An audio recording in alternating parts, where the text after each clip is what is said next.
Kinatuwa ng mga fan na nakasama ni Richard Gutierrez, sina Regine Velasquez Alcacid, Paulo Avellino, Lobby Po, at Janine Gutierrez sa Nandito Tayo Para sa Isa't Isa, The ABS-CBN Christmas Special 2021 noong Saturday.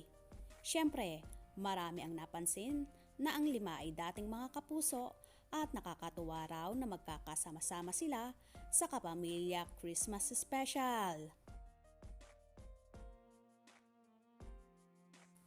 Napansin din ng mga fan na after a long time ay ngayon lang kumanta uli si Richard Gutierrez sa isang TV special bukod sa production number with Regine, Lobby at Paulo. Kasama rin siya sa Leading Man production number na nakasama pa nga niya si Gerald Anderson.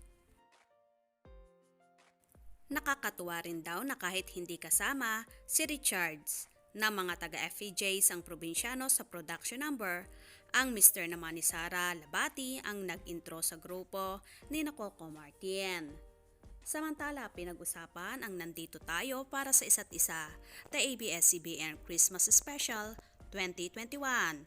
Tinutukan din yon sa lahat ng platforms kung saan sila umere.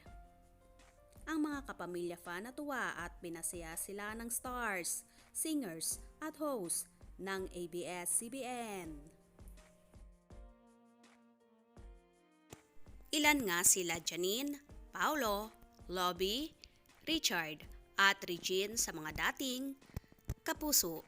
Stars na ngayon ay nasa Kapamilya Channels na. Samantala sa nasabing selebrasyon na yon ay napag-usapan at tinutukang maigi ang tambalan ni Janine Gutierrez at Paulo Avellino. Lalo na't kitang-kita sa stage na nagbubulungan pa sila. Ano kaya ang pinag-uusapan ng bagong lovebirds?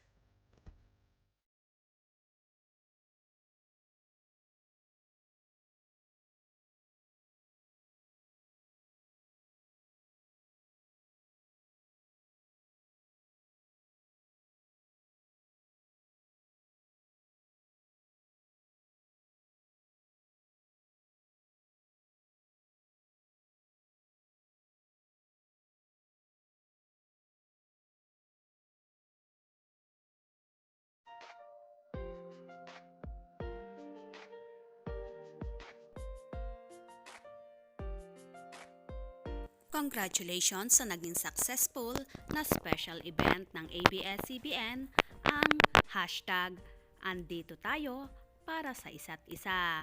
More power sa TV Network. Mga ka-scoop, anong magiging reaksyon nyo sa bidyong ito? Comment below.